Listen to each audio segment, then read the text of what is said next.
C'est un projet très riche en fait, alors c'était aussi peut-être raconter un petit peu comment est née l'idée de ce projet, parce que bon voilà, oui, il est riche parce qu'il s'adresse un petit peu à tout le monde, enfin, il y a ce travail avec les anciens pour tout ce qui est collecte, enfin, travail de mémoire, et puis le travail avec les jeunes en fait, l'approche.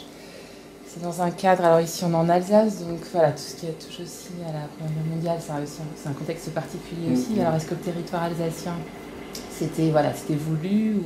Enfin, racontez-moi un petit peu la genèse du projet. En fait. Ouais, le territoire alsacien, il faudrait revenir sur, je sais pas si c'est la question, y a-t-il un sentiment d'appartenance à quoi en fait, si c'est à un pays, à une nation, c'est-à-dire une nation, si ça existe aujourd'hui, si c'est à une terre, si c'est à une langue, si c'est à une culture, si c'est à rien de tout ça, à quoi? Parce qu'il y a des poètes ou des philosophes qui évoquent tendance à une communauté, quelle est-elle? Qui évoque la communauté de ceux qui n'ont pas de communauté, par exemple, qui est pas inintéressante à penser. Enfin bon, bref, si on se relie au groupe, à une communauté, moi j'aime bien le mot communauté, à quelle communauté? Et du coup, le sentiment d'appartenance à quoi? S'il existe, hein, parce que peut-être on peut entendre beaucoup aujourd'hui, à rien. Malheureusement, peut-être. Je ne sais pas s'il faut conclure, malheureusement, et puis essayer de décrypter les raisons de ce sentiment aujourd'hui de non-appartenance à quelque communauté que ce soit. Ça, j'en sais rien, mais peut-être que c'est particulièrement vif comme question, ou pertinent comme question ici, vu l'histoire récente du siècle, en fait. Ce siècle dont on dit l'âge des extrêmes. Donc, peut-être, pourquoi pas, enfin peut-être même avec certitude on pourrait dire ça. Et aujourd'hui, du coup, est-ce qu'on ne peut pas interroger ce que c'est que cette tentation de l'extrême? Et sous quelle forme elle se déploierait aujourd'hui? Qui est une des grands dangers permanents, peut-être plus un danger de la contemporanéité, mais qui a toujours existé. La soif d'absolu, l'utopie totalitaire, quelle qu'elle soit, le plaisir et la jouissance sans frein, nos limites, etc. Ici et maintenant, jamais différé, ou plus différé, on a assez différé, enfin, ça va, c'est maintenant ou jamais, etc. Tout ça comporte en germe des grands dangers évidents. Donc on peut l'appeler aussi pulsion de mort, pulsion de vie. Cette bataille entre ces est toujours là. Et la tentation de l'extrême, aurait à voir avec tout ça. Bon, pourquoi c'est venu l'idée d'un chantier 2014-18 d'une perception subjective de l'époque? C'est-à-dire le sentiment que l'accélération générale dans laquelle on se trouve et qui nous happe a une dimension d'aveuglement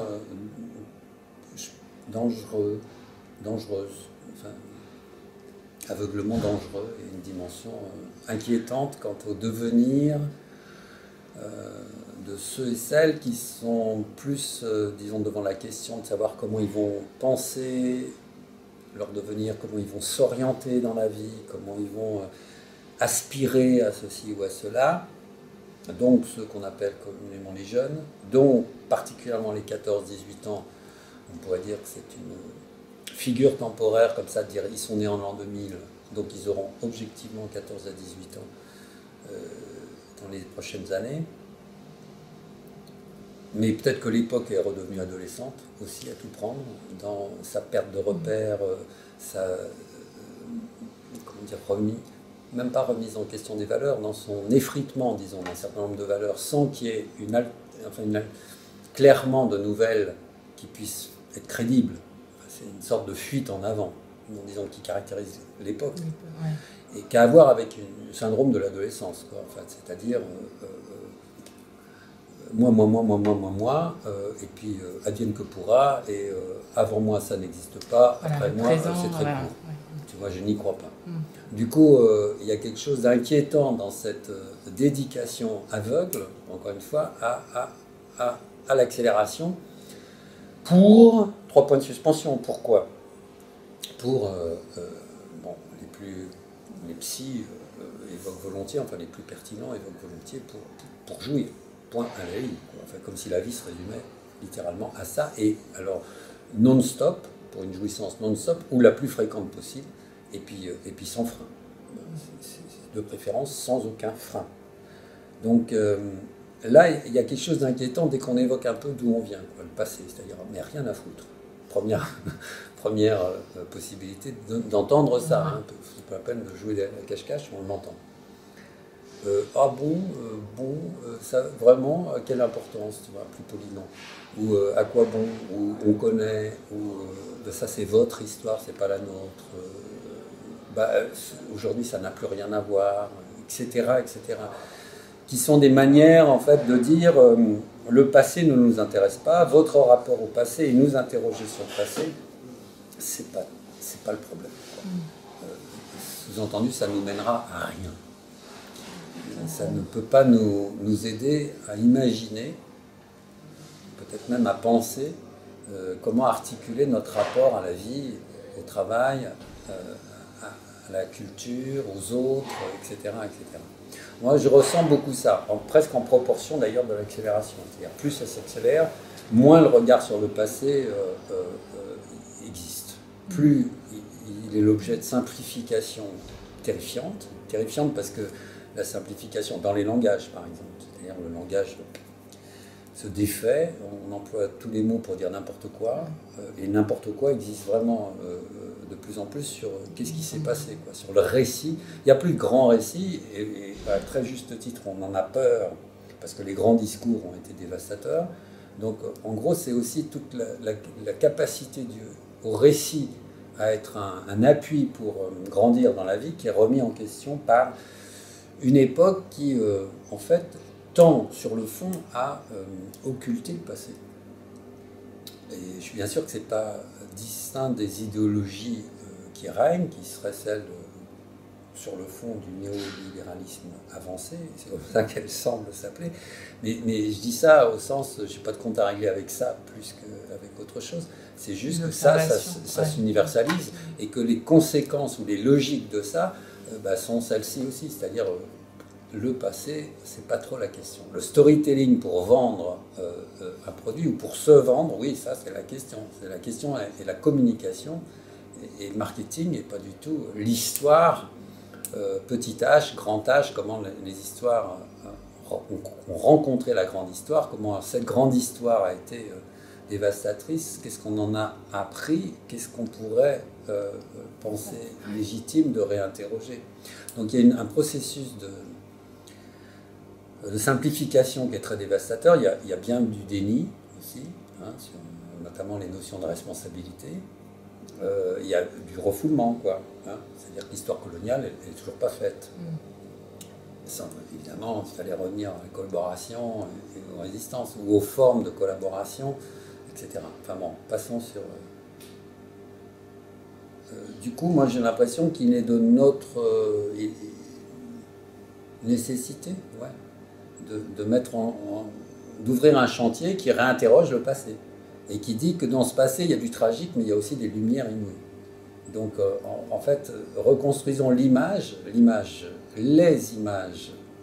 XXe siècle, du siècle d'où on vient, qui sont les nôtres, n'empêchent pas le voisin d'en avoir une autre, et ainsi de suite. C'est-à-dire, quand je dis c'est la mienne, c'est celle des artistes avec qui je travaille, c'est celle des anciens que je peux volontiers interviewer, interroger dans des maisons de retraite ou ailleurs, des plus jeunes qui prétendraient volontiers ne pas en avoir d'histoire, ou ne la connaîtraient pas, ou seraient intéressés mais n'ont pas les prises pour savoir où elle commence, qui les déterminerait encore aujourd'hui.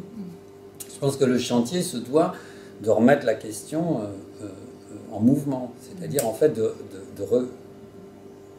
revivifier ou ce qu'on appelle une mémoire collective, c'est-à-dire de la remettre enfin oui, elle est un peu fossilisée ou endormie ou éteinte, ou disons figée, ouais, voilà, tout simplement.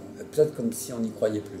Or le nerf de ce chantier, qui me donne confiance, c'est une petite phrase de Faulkner qui m'a apparu dans le processus. Il dit, si vous n'avez jamais vu le merle, on peut dire que vous n'avez pas d'image du merle. Mais si je vous raconte ce qu'est le merle, alors vous aurez une première image qui n'est pas inintéressante. Vous auriez une image du merle. Mais si 13 personnes, chacune qui a l'expérience du merle, raconte chacune de ces personnes ce qu'est le merle, alors vous qui êtes le 14e, avez une image du merle, disons, qui s'approche de la vérité restant à jamais inaccessible. Et du coup, si ce n'est pas le merle, mais le XXe siècle, ou si ce n'est pas le XXe, mais le passé, puisqu'on est dans le XXIe maintenant bien engagé, et que c'est ça l'objet de la mémoire collective, c'est qu'elle soit perpétuellement en construction, déconstruction, reconstruction, au fur et à mesure des apports des uns et des autres, effectivement, ça semble pas vain. Encore une fois, parce que c'est autant un siècle de lumière qu'un siècle de tragédie.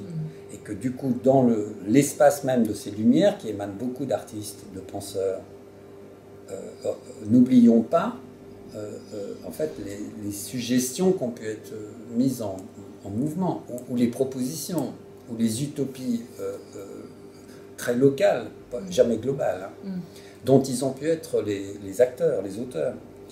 Et que ça redonne autant de force que l'inverse, enfin de désarroi, laisse les grands dégâts ou désastres du siècle. Du coup, réactiver la mémoire, c'est pas du tout avec une volonté moralisatrice.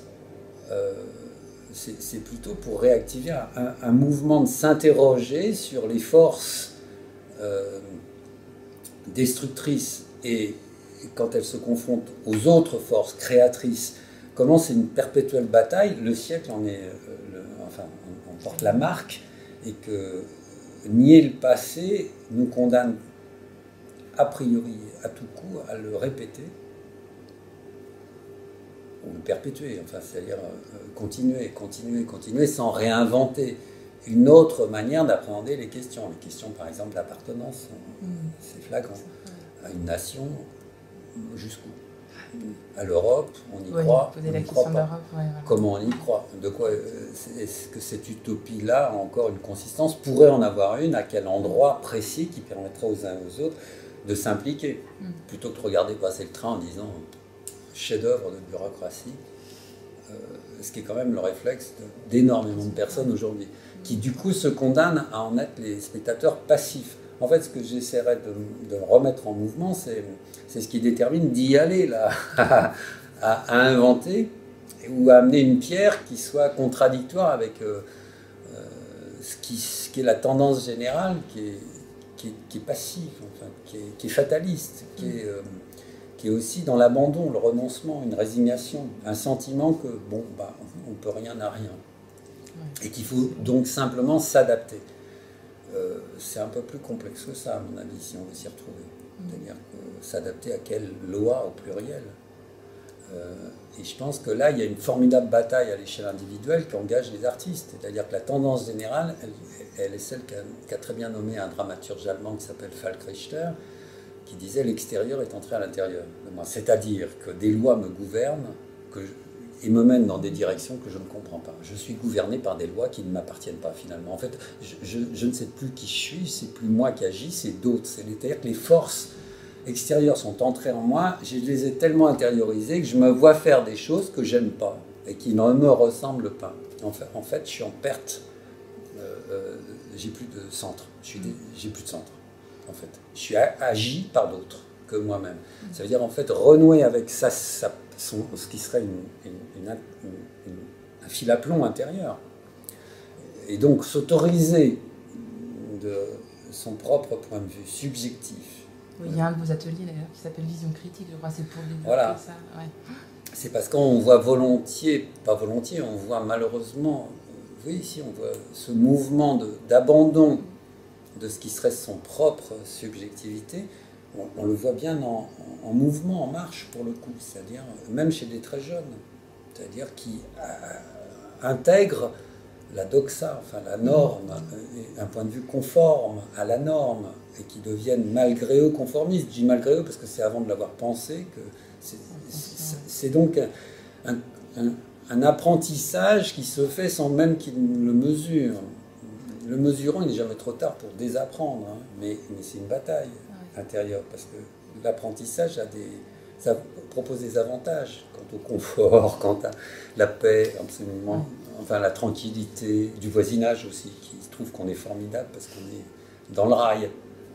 Oui, d'ailleurs, dans votre projet, il y a la partie évidemment artistique, mais il y a aussi une partie un peu psychologique. Enfin, vous allez travailler aussi, je crois, avec le corps un peu plus médical, enfin, justement pour analyser tout ça. Ouais, enfin, j'ai vu ça, alors je ne sais pas si... Oui, la question prudence et méfiance quand j'entends le mot psychologie. Oui.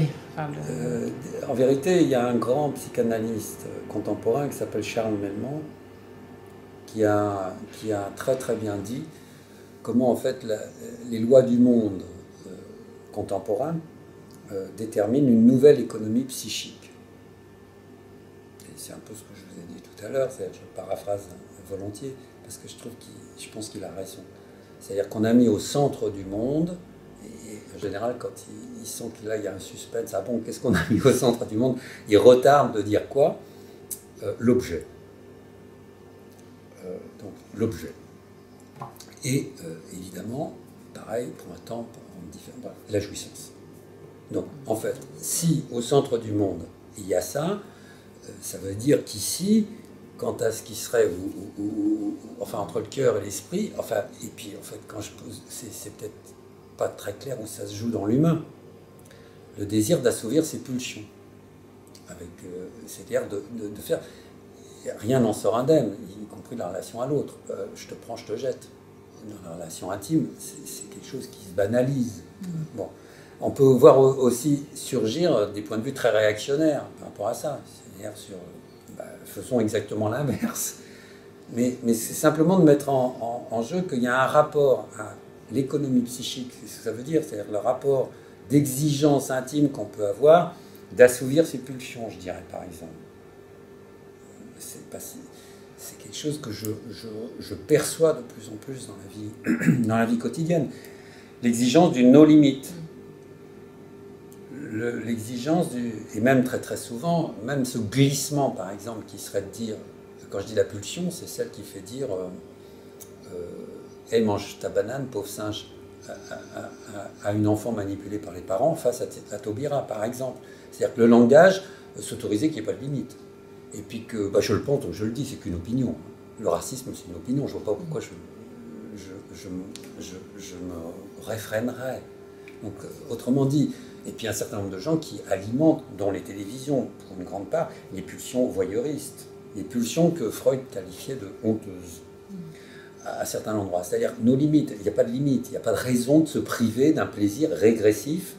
Donc là, on voit bien qu'il y a des enjeux formidables sur le fait que cette nouvelle économie psychique soit entérinée, nourrie même, ou qu'elle soit remise en question. Là, il y a un grand penseur du siècle, Robert Musil, qui avait déjà parlé à l'époque, c'était quand même entre les deux premières guerres mondiales, de la distinction qu'on pouvait faire avec, pour nous qui sommes dans des maisons d'art et de la culture, la spéculation à la hausse ou spéculation à la baisse. Spéculation à la baisse, ça consiste à flatter le plus grand nombre de ses pulsions les plus primaires. Et beaucoup s'y dédient aujourd'hui dans notre champ dit de l'art et de la culture.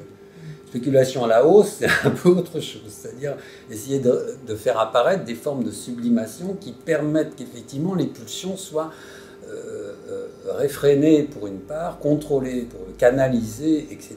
Et qu'en fait elles ne se donnent pas comme absolues. Bon. Donc c'est peut-être plus ça, ces processus-là contemporains qui nous mettent en situation de pouvoir réarchitecturer notre économie psychique, qui me semble intéressant de dialoguer avec des psychanalystes, notamment. Après, quand on parle du corps médical, il est plus apte que bien d'autres à déceler des troubles, parce qu'une des premières manières de dire qu'on est mal à l'aise, malaise dans la civilisation, c'est quand même un texte basique de Freud, et qui est relayé aujourd'hui par plusieurs penseurs, chercheurs qui cherchent à voir où est le malaise. Mais le premier endroit de visibilité, c'est le corps, quoi. C'est sûr. Donc des symptômes, enfin, qu'on peut l'âme, bon. Et du coup, oui, le dialogue avec des médecins me semble vraiment intéressant. Ceux qui, par exemple, perçoivent des troubles de la mémoire, au-delà des maladies reconnues comme Alzheimer ou le syndrome de Korsakoff, etc. Bon, bref, c'est un chantier pour une part, la recherche avec ça. Et alors, vous avez déjà démarré les rencontres avec les personnes plus âgées pour les témoignages, etc. Alors, où vous en êtes exactement du projet là actuellement? On a commencé dans une maison de retraite à essayer d'évoquer ces mémoires qui toutes finalement passent par la guerre, le lendemain de guerre aussi. Enfin, donc, ces personnes qui ont entre 80 et 95, personnes très âgées, le plus souvent, mais qui finissent toutes aussi par convenir qu'en fait on pourrait, je ne sais pas s'il s'agit de raconter, enfin évoquer l'histoire à travers des chansons, finalement, puisque c'est des marqueurs aussi à chaque fois de cette histoire, et que ça crée une distance aussi à l'émotion plus intime qui serait celle du récit le plus souvent tragique quand même de ces périodes. Voilà. Du coup, en fait, bien sûr, il y a du dire, il y a des enregistrements, caméra, magnétophone, c'est-à-dire chroniques, enfin documentaires. On peut dire qu'on commence par se dire simplement que celles qui vivent encore ont peut-être le désir de faire passer quelques images qui seraient les leurs sur ce 20e dont ils ont été acteurs, spectateurs pour une grande part aussi.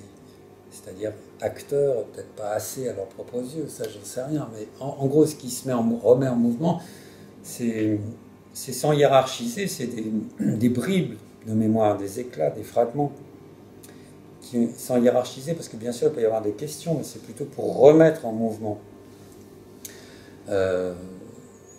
Et assez tôt, ça va être la question des chansons, ou des chants, ou des musiques, tout simplement, qui, à mes yeux, c'est pas absolu ce que je dis, disent bien plus que les mots. Oui, dans le projet, il y a une donc il faut voir jusqu'où c'est vrai, parce que bien sûr qu'il y a des mots qui suffisent à eux-mêmes et disent tout.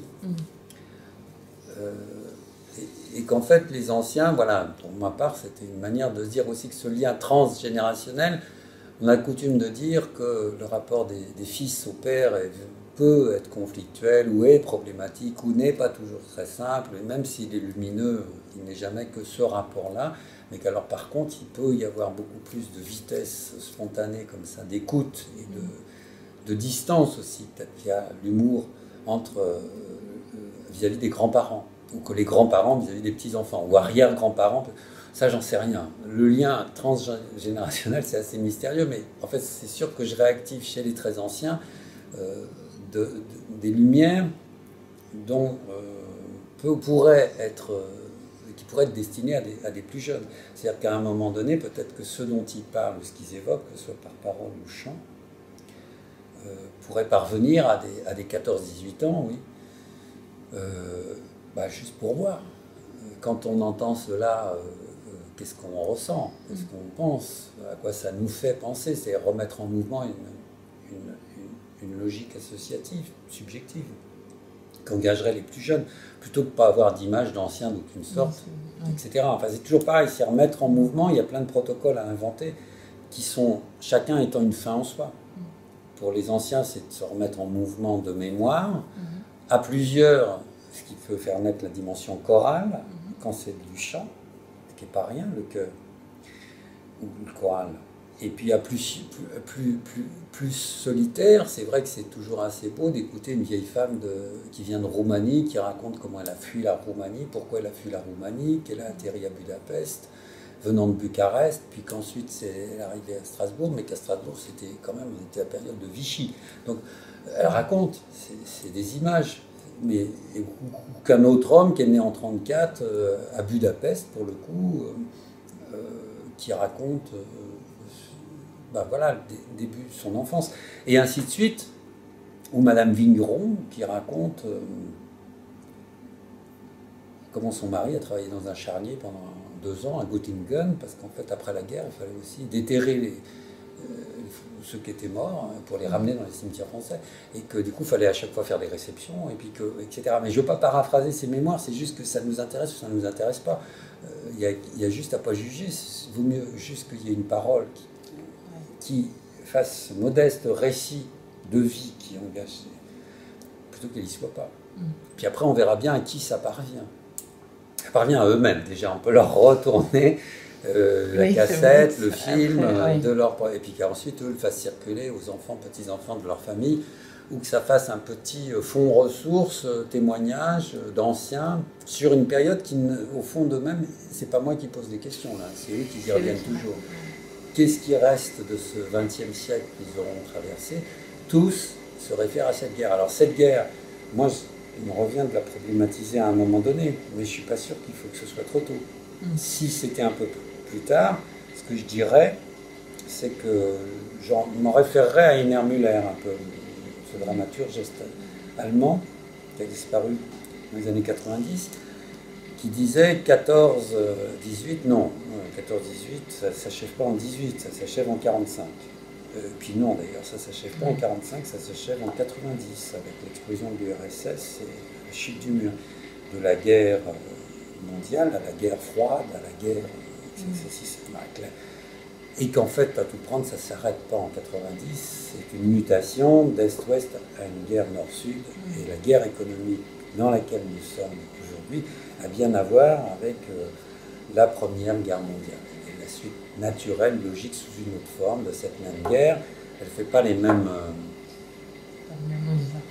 dégâts, semble-t-il, quoique, c'est-à-dire qu'il faut bien voir jusqu'où, en fait, on la décrypte, cette guerre contemporaine, qui est la guerre économique, quand elle vient toucher des continents de main-d'œuvre, quand elle vient toucher l'espace du sida ou des moyens de freiner l'épidémie, ou de la guérir, ou de la soigner, gratuitement, pas gratuitement, du coup, où ça parvient les médicaments, qui autorise que, si tu veux, les famines soient traitées, pas traitées, à quel rapport de force entre quel pouvoir politique cette guerre économique renvoie. Et quand on parle aussi de ce que serait que l'espace dit de la finance, contrôle qui, pourquoi, et produit quels effets dans le réel. Donc ici, au cœur de la France, on en perçoit certains impacts, si on parle de... On en voit même mourir, ça arrive parfois. Non, je dis ça en riant tellement, en fait, les représentations du réel sont approximatives. C'est-à-dire qu'on ne l'appelle pas être une guerre, alors que toutes les théories de la communication contemporaine dans n'importe quelle entreprise se réfèrent à Sun Tzu. C'est-à-dire qu'en fait, ça je l'ai vu de près, j'ai interviewé moi-même les directeurs de la communication chez Peugeot ou ailleurs. Donc en fait, il y a une hypocrisie naturelle qui fait croire qu'on en est sorti, alors qu'on n'en est pas sorti, c'est les formes qui s'est modifiées. Mais en fait, ce qu'on nous demande, c'est quand même... Et les jeux vidéo, pour rien se cacher, en sont la marque.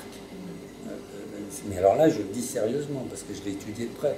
Et que j'ai étudié de près le langage qui est mis en jeu par la plupart de ces jeux vidéo de guerre. C'est pas rien. C'est vraiment pas rien. Moi, je pense pas qu'on en sort indemne de tout ça. C'est-à-dire qu'on ne joue pas impunément à tout ça sans que ça produise certains effets dans nos propres comportements. Du coup, c'est pas... Encore une fois, exercer un jugement critique, c'est se remettre en situation de pouvoir s'interroger sur ces mécanismes qu'on adopte volontiers sans les mesurer. C'est se remettre en perspective, mais très légère et modeste, d'autocritique. Comme disait un penseur, un homme de théâtre que j'admire, qui est Claude Régis, qui prenait la foulée d'une parole de Salman Rushdie, la modernité, c'est l'exploration permanente de l'espace du doute. Ça, c'est ce que disait Salman Rushdie. Si c'est vrai, eh bien, il me semble que on devrait se mettre en situation d'explorer plus cet espace-là en ce qui nous concerne. Donc, douter de notre langage, douter de nos comportements, douter de nos désirs, douter de tout. Hein. Ça fait pas de mal. Trop, c'est trop. Ça, mais pas assez, c'est terrifiant. Et on est quand même dans une époque qui ne s'autorise pas trop cet espace de doute, quoi. Et ça, je trouve ça terrifiant.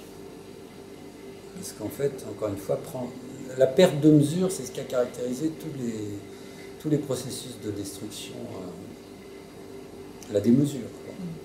Et puis la soif d'absolu. Encore une fois, on y revient. C'est-à-dire, un des plus grands penseurs du siècle, c'est quand même Einstein. On n'apprend pas pour rien ce que c'est que la relativité, mais tout le monde s'en fout.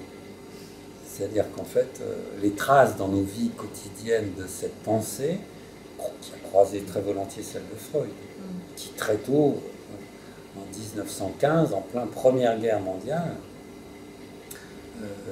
écrivait l'anthropologie de la guerre et de la mort. Et quand même Einstein, en 1931, écrivait à Freud « Pourquoi la guerre ?» Et Freud lui a répondu.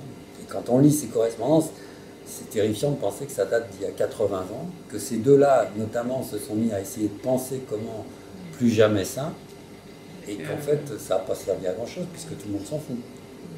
Je dirais tout le monde, non, mais on voit bien que le mouvement, alors l'histoire, après, avec un grand H, qui peut essayer de créer des forces qui font qu'elle va moins dans le mur qu'elle y va, c'est une autre question. J'entends bien que l'histoire, elle fonctionne d'une manière imprévisible, totalement chaotique, qu'elle suit aucun précepte, que en fait, le bon sens ou la leçon du passé. Enfin, il y a des limites à l'aveuglement, toujours. Et puis dans nos domaines très, très, très relatifs, pour le coup, qui sont ceux de l'art et de la culture, quelles seraient nos missions, si mission il y a, puisqu'on a bien appelé ça mission de service public. Qu'est-ce que c'est l'espace public? Qu'est-ce que c'est que le service public? Qu'est-ce que c'est une mission au jour d'aujourd'hui, quand on décrypte le champ de force contemporain, qui est un champ de guerre? Moi, je pense qu'il y a à faire. Un chantier de 5 ans et pas trop sur sa durée pour s'essayer de donner quelques moyens de s'y atteler à la bataille qui nous engage. C'est-à-dire celle qui ne renierait pas un certain nombre de valeurs dont on est porteur, de foi en des principes de cooptation, d'alliance, de partage, d'échange entre des êtres humains. Donc des manières de penser dans les faits, à des échelles locales, un sentiment d'appartenance effectif à une même, il faut dire opération, qui est un drôle de mot, mais une même utopie, mais qui est aussi un drôle de mot, parce qu'elle a été dévastatrice, la grande utopie. Mais des petites utopies, moi je serais assez porteur de ça, comme une foi. Je crois en de petites utopies, des utopies intérieures qui sont partagées par quelques-uns. Et qui se concrétisent très simplement, et qui ne mettent pas en péril la grande utopie dévastatrice, là, s'il faut l'appeler encore comme ça, qui est en mouvement, qui est celle de penser que tout le monde est libre avec une idéologie néolibérale avancée. Bon, ça ne fera pas de mal d'être contrarié très très modestement, localement, par une manière de penser et d'agir différente.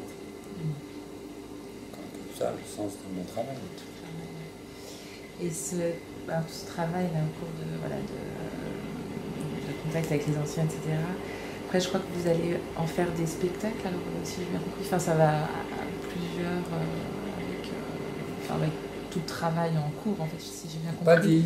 Non, vous savez pas. C'est-à-dire que je fais des spectacles de toute manière. De toute façon, ça, c'est ma destinée, parce que j'ai une foi intarissable en l'invention d'une langue étrangère à la langue commune, etc. Bon, donc, de toute manière, il y a un creuset d'artistes avec lesquels je travaille, qui m'apprennent beaucoup, avec qui on invente. Et puis, il y a ces rencontres multiples dont je parle, qui peuvent être une fin en soi, hein, et qui peuvent eux-mêmes se proposer leurs propres traces. C'est-à-dire qu'un petit livre, ou un petit film, ou une prestation d'un concert, s'il s'agit de mettre en mouvement une chorale, etc. Les formes, le protocole de rencontre, ou encore une fois, penser les traces qui font que ça, au-delà du temps passé ensemble, mais ça peut être transmis à d'autres. Peut-être que c'est du fait maison qui nous engagera et que ce n'est pas du spectacle. Voilà, le spectacle n'est pas fatalement l'endroit où on va se retrouver.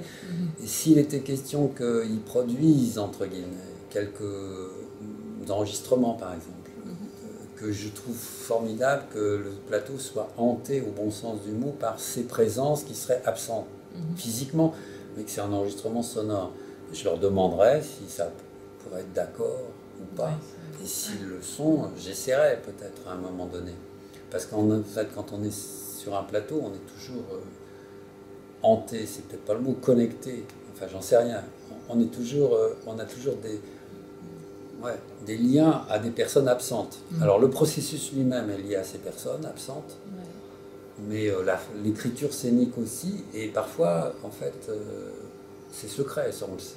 Mais pourquoi pas mettre en mouvement peut-être la possibilité que, oui, des images, des enregistrements qui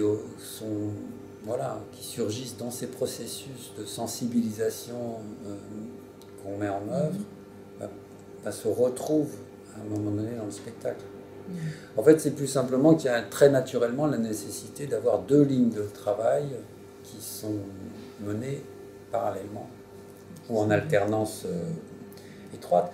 Et celle dont je fais part quand il s'agit de rencontres, d'échanges ou d'ateliers de pratique artistique, etc., je suis moi-même héritier très modestement d'un mouvement qui a pu surgir c'était dans le Vercors, dans le 42-44, et qui s'est appelé plus tard Peuple et Culture et Éducation populaire, dont la mission, si c'était une mission, ou en tout cas l'enjeu, c'était d'essayer de faire que toute personne puisse apprendre à se forger un jugement critique, ou aiguiser ce jugement critique. Et c'était donc des tas de rencontres qui n'avaient pas d'autre fin en soi. C'était pas produire quoi que ce soit, c'était apprendre quand même, ou éveiller, ou remettre en question, aiguiser, etc.